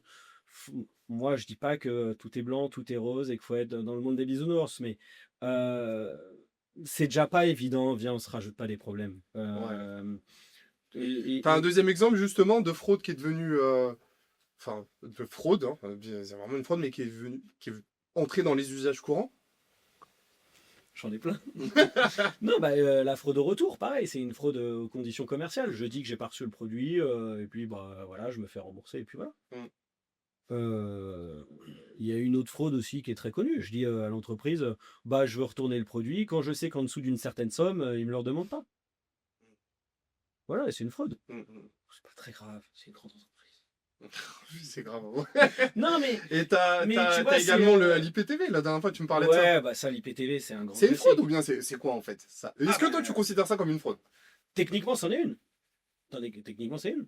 Parce que tu vas pas les payer le En service fait, tu vois, provider. tout à l'heure, je disais, comment dire, que il y a des gens derrière qui produisent un service ou un contenu. Mm. Là, on est sur le contenu. Mm. Est-ce que c'est bien? Est-ce que moralement c'est bien? C'est pas bien? Là, c'est pas à moi de le dire. Ça, c'est un jugement de valeur et ça, les gens font ce qu'ils veulent, et ainsi de suite. Par contre, tu vois, sur l'IPTV, si on peut en faire un petit point dessus, déjà, je trouve que le gouvernement se trompe de sujet. L'essor de l'IPTV, c'est lié au foot, hein, quand même, hein, très Mm, majoritaire. Au mm, foot et mm, au sport, mais majoritairement au foot. mm. Les fournisseurs de services de contenu, je trouve, ont excessivement abusé Sur les prix. sur les prix et donc sur les utilisateurs. À faire des multiples abonnements, à que ça revienne à plus de 100 balles par mois. Si je prenais fournisseur 1, 2 et 3, parce que j'étais obligé, si je voulais regarder la Ligue 1, d'avoir et Canal, et Amazon, et Bein, et machin, et truc, et bidule, je dois payer plus de 100 balles par mois. En Euh, vrai, pour 50 balles l'année. ouais, ou un peu plus même, allez, même 100 balles l'année. Je te dis, il y en a un, tu payes 100 balles par mois, l'autre, tu payes 100 balles à l'année. Ouais, Et en plus, y a pas photo. 100 balles par mois, j'ai accès juste à mon contenu foot. 100 balles à l'année, j'ai en plus accès à des séries, des films, des machins, des trucs. Bon, bah voilà. Un qui avait bien compris le truc, qui a essayé de créer une offre, bon, je suis pas allé dans le détail des chiffres, mais c'était quand c'était Amazon Prime. Puisque Prime, en fait, te fournit le service de livraison d'Amazon, te fournit des films, des vidéos, enfin des séries, et aussi le contenu foot. Alors, je crois qu'il fallait payer un truc en plus, mais dans l'idée, en fait, je t'apporte un service. Et je crois que Prime a été la meilleure réussite de toutes ces dernières années, de essayer de convertir des abonnés. Bon, après, ils ont fait payer le pass football, je crois, donc ils ont perdu des gens, c'est reparti sur l'IPTV, enfin ce genre de choses. Mais de dire, bah, je suis un nouvel acteur et tu dois payer 30 balles par mois pour avoir juste accès à la Ligue 1, flemme. Et donc, du coup, je peux comprendre. Et donc, là, c'est là où je te disais que je trouve que l'État se trompe de sujet. Aujourd'hui, on dit, ouais, on va pénaliser, criminaliser toutes les personnes. Nanana. Et on dit que c'est pas bien, ceci, cela. Pareil, mais c'est des sujets sur plein de sujets, sur la drogue, machin, pourquoi les gens se droguent. Alors j'ai une fois de plus, je veux pas rentrer, c'est politique, c'est tout ça, mais on me dit: «Ah bah, faut criminaliser», je sais plus qui a dit, «Ah, bah, ceux qui prennent de la drogue ont du sang sur les mains», machin. Ouais les gars, détendez-vous, à un moment donné. Heu, il y a d'autres sujets. Les fuites de données, on attaque les gens, mais comment ça? Ouais, bah, France typiquement, sur les fuites Travail, de la données, Sécu, ouais. les fédérations françaises, c'est l'État qui gère ces T'as un sites-là. opérateur téléphonique aussi, t'as Free, qui a été. Ouais, qui a été Alors, ça, condamné. pour le coup, alors, ils ont été Ouais, condamnés déjà, premièrement. ouais. Mais au-delà de ça, en fait, moi, à chaque fois qu'on me parle de fuite de données, tout le monde me parle de Free. Et je sais pas, en gros, j'ai l'impression que les gens, ils font une fixette sur cette entreprise-là, C'est le alors vilain qu'il y a petit France canard. Travail, alors que. C'est le vilain petit canard, Free. Ouais. C'est le méchant. Tu vois, en Ouais. plus, c'est Xavier Niel. Il est méchant. Et il a de l'argent. Non, mais Free, Dur. c'est un bon cas d'exemple parce qu'effectivement, bon, alors ils ont été condamnés. C'est un peu. Tu penses que. Alors, selon toi. Déjà, ils ont pris est-ce que- 40 millions d'euros pour 20 millions de données fuitées, donc ça fait 2 euros l'identité. Bon. Ouais, bon, peut-être. Mais au-delà de ça, ouais, un mois, forfait à 2 euros, là. Voilà, c'est ça. Non, mais alors, ça, c'est pas. Moi, ce que je me demande, c'est est-ce que, quelque part, c'est pas un peu le bouc émissaire? Ah si, Parce qu'il totalement. y a eu. Comme je t'ai dit, en 2024 ou 2024 et 2025 ou juste 2025, il y a 155 millions de données fuitées. Bon, bah, Free en est pour partie, mais chez France Travail, je crois, je sais plus, mais c'est plus de 4 fuites de données en 2 ans. Bon, bah, à un moment donné, Ouais. les gars, Free, il est méchant, mais Les France Travail. ça, puis il y a eu la Sécu, les fédérations françaises de sport, les hôpitaux, et dans le privé, bah, on a parlé de Free, mais il y a eu Bouygues. Moi, Bouygues, j'ai mon IBAN, j'ai tout ça qui a fuité dans la fuite de données Bouygues, mon nom, mon prénom, mon adresse, ceci, Parfois, il y a cela. des cartes d'identité également qui fuitent, en fait. Exactement. Typiquement, tout à l'heure, on parlait d'hôtels. En Italie, je crois que c'est une chaîne d'hôtels, en fait, ils ont perdu je ne sais combien de milliers de documents d'identité qui ont été récupérés. Donc, en gros, en fait, on se rend vite compte que, en fait, on confie nos données à des entreprises qui ont pignon sur rue, à qui on n'a pas le choix la plupart du temps. Typiquement, tu me disais l'hôtel, j'ai pas le choix que de donner ma carte d'identité. D'où le fait que Carrefour, ils n'ont pas d'obligation d'avoir ma vraie identité. Mm, mm. Je Alors, comprends, du coup, tu le c'est fais. pas bien. Comme je te dis, c'est pas moralement bien de dire bah, tu donnes une fausse identité, c'est même, je crois, répréhensible. Donc, fais attention à ce que tu dis. Voilà, donc c'est pour ça que je dis c'est pas bien. Euh, Néanmoins, bah, comme en fait on protège pas nos données, bah, je suis désolé, en attendant que mes données soient pas safe, bah, je les donne pas. Mm. Je fais en sorte de pas les donner. Mm. Tu vois, à l'hôtel, bah, j'ai discuté avec eux. Ah, ben, c'est la procédure, je sais pas comment faire. Il faut que je vois avec mon responsable. Ouais, bah faites donc ça. Mm. Euh, Et puis après. Mais dans ces cas-là, du coup, ce que tu vas faire, toi, tu vas escalader et du coup, tu vas t'adresser au DPO de l'entreprise, j'imagine. Ouais, puis en plus, là, c'est une grosse chaîne hôtelière, donc je vais m'en faire un plaisir. Donc, le Mais DPO, c'est quoi son rôle à lui, normalement? bah, c'est directeur. Data Protection Officer. Et Voilà, du donc coup, la ouais, protection des données. exactement. Donc, en gros, il est responsable, en gros, de tous les usages qui sont réalisés des données au sein de l'entreprise. C'est Donc, ça. en gros, on peut utiliser notamment le RGPD. Donc, le RGPD Le règlement, permet, ouais. le règlement général de la protection des données, qui est un texte Européen. européen, exactement, transposé. Aujourd'hui, le garant en France, c'est la CNIL. Exactement. Et du coup, qui va te permettre en fait d'utiliser ton droit à l'oubli. Donc le droit à l'oubli, ça C'est te ça. permet en fait de demander à une entreprise d'effacer toutes tes données. Oui. Et ça, pour le coup, tu dois t'adresser par un courrier au DPO et ils ont un délai, je crois, d'un mois de mémoire pour pouvoir en fait, te donner un historique de toutes tes données qu'ils ont sur toi et deux, les supprimer. Bon, je suis pas sûr que ce soit quelque chose qui soit très très utilisé, mais Je là pense pour que le c'est pas coup, toi, tu m'en fais utilisé, l'usage. c'est pas pratique pour l'utilisateur final. À un moment donné, si à chaque fois que tu laisses un truc, tu dois envoyer un mail, attendre un mois, machin, enfin voilà. Mais en fait, là, j'en fais une raison de principe. Hein. Franchement, Ah ouais, non, mais clairement, après, du coup, voilà, parce qu'on en a parlé, et donc du coup, comme en plus on en a parlé, je suis obligé de le faire maintenant. Bam, allez, je viens de te pousser. Mais non, mais parce qu'effectivement, tu vois, toutes les fuites de données, toutes ces choses-là, et comme tu as dit, on tape sur Free, mais il y a eu Bouygues aussi, SFR, je crois Carrefour Auchan, Pornhub. Ça, c'était la fuite de données drôle de l'année dernière. Mais tu as énormément de fédérations françaises, je te dis des mairies, des hôpitaux, et pas mal d'entreprises privées. Il y a une liste, Elle est énorme. Et d'ailleurs, je l'ai. Mais bon, ouais. je vais pas vous la passer. Non, mais voilà. Mais d'ailleurs, attention, alors ultra important, ça conseil auditeur ultra important, vous apprenez par n'importe quel service que vos données ont fuité, on change le mot de passe de tous les services. On n'a pas un mot de passe pareil partout. On utilise des générateurs de mots de passe s'il faut. On utilise ce qu'on appelle le multifacteur d'authentification. Donc, C'est quoi ça, le multifacteur d'authentification? il y a des applis sur notre téléphone qui génèrent un code et qui changent toutes les 30 secondes.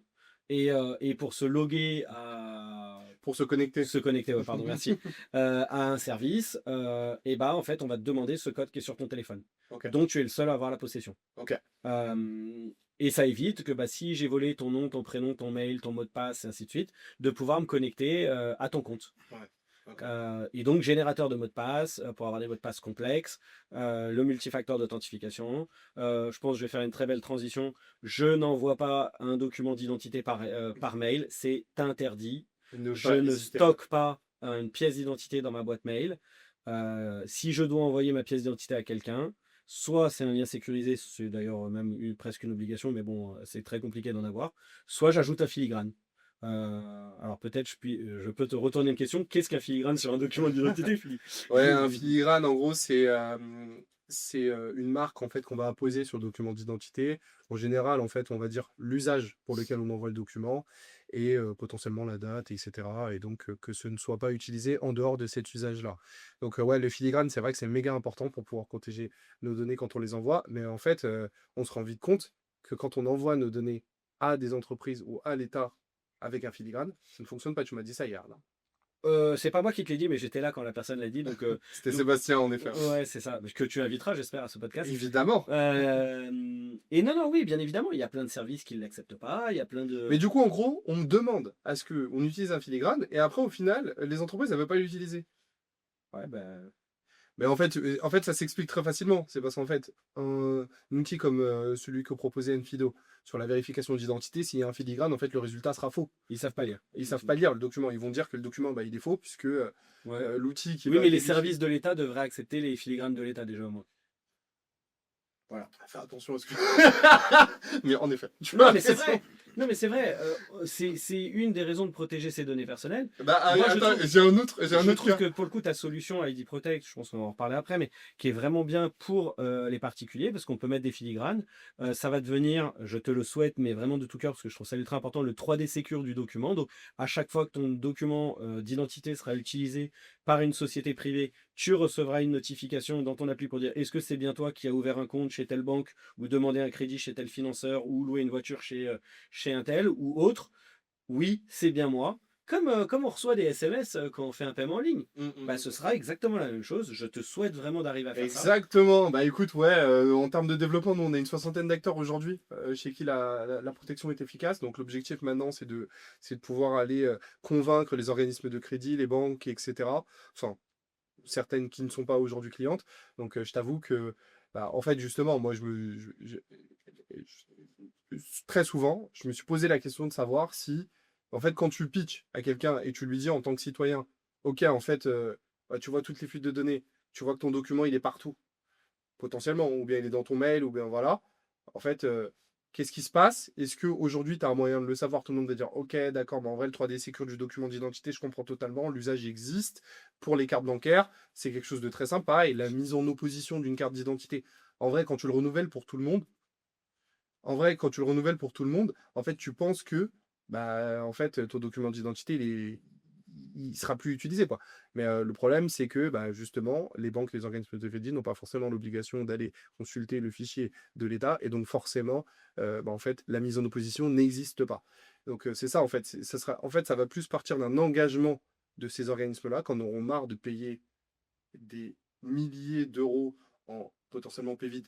Mais bah, On rentre pas là-dedans. on va pas rentrer là-dedans. Bon, PVID, c'est une vérification d'identité de manière générale. C'est une vérification d'identité qui est un peu plus. Enfin, qui est réalisée également par un humain. Donc, on va vérifier d'abord avec un outil, avec des solutions comme Equido. Mais pareil, PVID. PVID vérifie pas si la pièce a été déclarée volée ou perdue. Donc, Non, il vérifie pas ça pour le coup. donc PVID ou pas PVID d'ailleurs, enfin. Ouais. Non, c'est pour ça que je te dis, enfin, moi je sais pas si faire un hashtag ID Protect. Non, alors du coup, on va vraiment lâcher le Ah, on va en hashtag. faire un Il y en Alors, a un, avant de lâcher le ici. hashtag, avant de le lâcher, non, je crois vraiment en ta solution. Ça me fait plaisir. Moi, non, mais alors en plus, à mes heures perdues, je fais des formations sur la connaissance de la lutte contre la fraude et de l'hygiène numérique. Je promeus ta solution très souvent auprès des gens. Je leur dis que Ça me fait plaisir. ça devrait. Alors, si je puis me permettre, ça devrait être l'État qui fait ça. Carrément, Mais- alors ça, c'est la phrase qu'on me sort le plus, ça devrait être mais l'État. vu que c'est pas fait, ben c'est pas grave. Et si ça peut te permettre en plus d'être riche, d'aider les gens, ben écoute, non, avec grand bien te fasse, vraiment avec grand plaisir. Mais tu vois, alors Bah, pour l'instant, c'est pas le cas, je peux pas te mentir. bientôt. Non, mais tu vois, il y a mon dossier facile, je crois aussi, pour faire des filigranes. C'est moins Exactement. robuste, mais c'est déjà pas mal. Donc, c'est voilà, pour être transparent, souvent, c'est ce que je dis dans mes formations, ou sensibilisation plutôt. Ça, il y a mon dossier facile, c'est le truc de l'État. Ça a un usage pour envoyer un dossier de location, parce qu'une grosse partie des fraudes vient quand même des dossiers de location. 80% des victimes qu'on accompagne, c'est de j'ai Voilà. introduit une fausse annonce de location. Bah, c'est ça. Donc, mon dossier facile répond quand même un peu à ça. Bon, le filigrane n'est pas parfait, mais un truc pas parfait, c'est mieux que pas du tout, déjà. Hein, c'est clair, voilà. c'est clair. Et donc, souvent, je parle de et mon dossier facile et de ID Protect. Et je trouve que bah, toi, tu es allé plus loin. Parce que, comme je te dis, il y a le filigrane comme mon dossier facile. Mais toi aussi, tu fais le 3D Secure du document. Tu proposes des services complémentaires aussi. Je ne détaillerai pas, mais j'invite les gens à aller sur ton site pour vérifier bah, les coordonnées des gens, ainsi de suite. Enfin, voilà. Donc je trouve que ta solution est beaucoup plus complète. Mais voilà, si je dis bah vous voulez pas un truc parce que tu restes une entreprise privée, blablabla, enfin versus l'État, donc selon les volontés des gens, je parle des deux. Mais voilà, moi je trouve vraiment ta solution complète et intéressante. De toute façon, ce qu'il y a de sûr, c'est que le 3D Secure, il viendra pas de l'État. Bah oui, parce que le 3D Secure des banques vient pas de l'État non plus. Hein. Ah, bah oui, c'est clair, elles l'ont créé entre elles. Donc Enfin, du coup, je crois que c'est quoi 3D Secure, ça vient de Visa. C'est Visa, je crois, non? Je crois que c'est Visa. Il me semble que c'est Visa. on demandera aux auditeurs. On demandera, ouais, vous nous dites. Mettez en commentaire. Mettez en commentaire qui a mis Visa. Et yes, du coup, je voulais faire une dernière petite partie sur bah, justement, aujourd'hui, on parle beaucoup de fraude et de fuite de données. En fait, quelle est l'incidence d'une fuite de données sur la fraude? Donc, du point de vue citoyen. Donc, en gros, mes données ont fuité. À quoi je dois m'attendre? Comment. Bah, alors, si tu as des conseils après, mais globalement, à quoi je dois m'attendre? Bah, déjà, premier conseil, je dis changer ses infos. Déjà, Ok. j'ai changé son mot de passe, changer tout ce qu'on peut changer d'information. Et les fraudeurs, qu'est-ce qu'ils en font de cet usage-là? Mais en fait, justement, donc on appelle tout ce qui est phishing. Je sais pas si on doit détailler. Le phishing, c'est en français hameçonnage. Donc, si on peut imaginer un pêcheur qui va à la pêche aux informations avec un crochet, voilà. Et en gros, bah, ça me permet d'envoyer un SMS ultra, ultra personnalisé sur ta personne, puisque je connais des informations de toi. Je connais par exemple, bah, j'en ai reçu un il n'y a pas longtemps, je ne sais pas de quelle fuite de données ça vient. Je reçois un mail: bonjour Stéphane Châtelain, je suis passé à telle adresse, je ne donnerai pas mon adresse, pour vous livrer un colis, vous n'étiez pas disponible, merci de reprogrammer une livraison. Et là, j'ai mon nom, prénom, point, mon nom, point, dhlprogrammation.fr. C'est absolument une fraude. En plus, ça devient depuis un numéro long 0607. D'ailleurs, petit conseil, un SMS qui commence par 06 par 07, c'est une fraude. Point. Tu veux dire un SMS d'une entreprise qui commence par 0607? Ça n'existe pas. Les entreprises utilisent soit ça commence, c'est un numéro court 3, 6 et 3 chiffres derrière pour du marketing. 3, 8, 3 chiffres derrière, c'est du service, rappel de rendez-vous et tout ça, ou ce qu'on appelle de l'alphanumérique, donc Darty, Fnac, c'est de suite. Ouais, passer dans les télécoms. Non, mais voilà. Et donc, si c'est 06 quelque chose, une entreprise, oubliez, c'est une fraude, ça n'existe pas. Les 06 et les numéros de téléphone 06, 07, donc numéro long à 10 chiffres, sont réservés exclusivement à l'usage de particuliers. Okay. Alors, toi, en tant qu'entrepreneur, peut-être avec ton numéro perso, tu vas envoyer quelque chose. Mais c'est pas DHL, c'est pas ces trucs-là où on oublie. 1, 06, 07, c'est une fraude. Et si c'est une erreur, bah tant pis. Ouais. Ils trouveront d'autres moyens. Ils avaient qu'à payer un SMS pro. Non, mais. Donc voilà, donc tu vois, le SMS est ultra personnalisé. Bah, il y a mon nom, il y a mon prénom, il y a mon adresse. Comment ils savent tout ça? Bah, parce que ça vient d'une fuite de données. Okay. Ou on va m'appeler, me dire bah, monsieur Châtelain, j'ai vu que vous avez fait ceci, cela, nanana, je vous appelle pour ci ou ça. Donc en fait, c'est ça, la fuite de données va permettre ce qu'on appelle, donc, je disais tout à l'heure, le social engineering. Donc j'ai de l'information sociale autour de toi, de créer une fraude qui va être ultra personnalisée, Et toi, qui va être Très très crédible. vraisemblable. Ouais, là, c'est la DGIPN du Nord qui a communiqué ça. Et je crois que c'est passé dans 01net, là, il y a 2 jours, mais la DGIPN avait communiqué ça en décembre. Euh, qui est maintenant, ils envoient des fausses cartes de crédit en disant c'est le renouvellement de votre carte de crédit, donc avec le logo de ta banque et toutes ces choses-là. Donc, ils ont accès à ces Donc informations. les fraudeurs t'envoient une carte de crédit à ton domicile. Oui, Ok. une fausse, Et- avec un QR code en disant veuillez l'activer. Hmm. Et toi, tu flashes le QR code, tu mets des informations personnelles. Potentiellement, tu te logs à ta banque et ils ont tes accès à ta banque. Je suis Ok. pas allé voir ce qui s'est passé après, mais c'est un système de phishing. Enfin, quishing, puisque quishing pour le QR Avec un code. QR code. Voilà. Et il y a plein de Mais choses en comme vrai, ça. c'est fou parce que ça, Ils en fait, tu mixent peux en te faire plus, avoir. Hein. et puis surtout, ils mixent le monde réel du monde digital. Ouais. Donc il y a eu ça, il y a eu maintenant aussi faire attention, on ne scanne pas un QR code dont on ne connaît pas la provenance. Je télécharge les applications depuis les stores officiels des services. Il y a eu beaucoup de QR codes qui ont été collés sur les trucs de parc-mètre. Des QR codes qui ont été mis sur les trottinettes électriques, des QR codes, il y a maintenant ils mettent aussi des fausses amendes de stationnement avec un QR code à flasher et tu arrives sur un site qui ressemble à Amende Gouv, enfin je sais plus quel est le sous. Voilà, Avant, faut faire. exactement. J'ai vu qu'ils m'ont envoyé des avis de passage de la poste avec un QR code pour reprogrammer ou payer les frais de douane ou je sais pas quoi. C'est de la fraude. Donc ça mixe le digital et le réel. Donc il faut faire ultra attention. Je ne scanne pas un QR code dont j'ai pas la provenance. Et là, la nouvelle fraude, comme je dis, qui est arrivée récemment, c'est les fausses cartes de crédit. Et là, ça devient une fraude un peu technique parce que j'imprime une carte de crédit avec une carte à puce, une puce dedans. Donc ça a quand même un coût, hein, ce targeting. Hein. Ouais. Et en plus, je te l'envoie à ton adresse, ainsi de suite. Enfin, donc c'est quand même pas mal bien chiadé comme fraude. Et toutes ces informations, bah, il les récupère des fuites de données. Donc, d'où voilà, quand j'ai dit fuite de données, à quoi je dois m'attendre? Bah, des fraudes ultra personnalisées. Et Il y a eu du une coup, en gros, en fraude. général, les fraudeurs, ce qu'ils font, donc depuis les fuites de données, c'est qu'en fait, donc comme tu dis, ils personnalisent. Et du coup, en fait, ces fraudes-là, est-ce qu'on peut s'attendre également à ce que en fait, quelqu'un utilise mes données, mais pour aller tromper quelqu'un d'autre, en fait? Oui, potentiellement, bien sûr. Bien sûr. Euh, Tu as des exemples sur ça? pas là qui me vient en tête, mais je peux en trouver, je vais réfléchir pendant que je commence une réponse. Non, mais typiquement, déjà, il y a eu une fraude, il y a une fuite de données Total Energy. Yes. Je suis client de Total Energy depuis en année chien. Euh, et j'ai changé en novembre ou en décembre. Je suis plus chez Total Energy. Non, peut-être septembre. Enfin bref. Vous avez perdu un client, les gars. Euh, ouais, d'ailleurs, en plus, j'avais fait un retour à leur service client, mais pour leur expliquer pas mal de choses. Mais peu importe. Je suis plus client chez eux. Par contre, là, il y a 2 semaines, je reçois changement d'IBAN sur votre compte. Merci de contacter le service, blablabla. Et au départ, je suis en train de... Parce qu'en plus, la fraude, il y a ce côté un peu biaisé. Je suis en train de faire autre chose. Je reçois... Il y a beaucoup de fraudes qu'on reçoit entre 17 et 19 heures. On est en train de rentrer chez soi. On est en train de terminer le boulot. On est en train de faire autre chose. Enfin, notre cerveau est à autre chose. En plus, on a la journée potentiellement dans les pattes. Enfin, on en a le matin aussi, des fraudes. Hein. Je ne dis pas que toutes les fraudes est uniquement de 17 heures à 19 heures. Mais là, j'étais en train de faire autre chose. Je vois Total Energy, mon IBAN. Je dis, oh là là, c'est quoi ce truc-là? Et j'allais... Et puis j'ai dit, mais attends, mais je suis plus chez Total Energy en plus.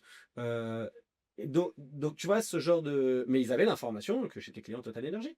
Ouais. Donc, Donc ça sort des fuites. voilà. Et comme tu disais tout à l'heure, est-ce que certains prennent des informations? Oui, moi j'ai une connaissance. Je t'ai dit tout à l'heure, en fait, quelqu'un a réussi à ouvrir un compte bancaire à son nom parce qu'il avait juste une photo de son document d'identité et qui a commis des fraudes en son nom. Non, non. Ouais, l'enfer. Je crois qu'il faut qu'on clôture, c'est ça? Exactement. Bah écoute, en tout cas, merci beaucoup d'être venu, Stéphane. Avec plaisir. C'était hyper intéressant en fait de pouvoir avoir, in fine, un petit bout de ton expérience pour pouvoir surtout en fait Avec sensibiliser le citoyen et pouvoir également aider les professionnels en fait à savoir qu'est-ce qu'il est possible de faire en fait en matière de lutte Ajoutez contre la l'osine fraude. sur le parcours client, contactez Trustful, contactez-moi. Non, la promo vente, là, horrible. Comment je vais te le tester Ouais, tu vois, c'est drôle. Non, par contre, plus sérieusement, au-delà de Trustful pour les entreprises, non, ultra important pour les citoyens. Protégez-vous, n'envoyez pas vos documents d'identité, changez vos mots de passe, n'utilisez pas le même mot de passe partout. Ça, ultra important. Alright. Et Ok. c'est quoi le hashtag que tu voulais qu'on crée?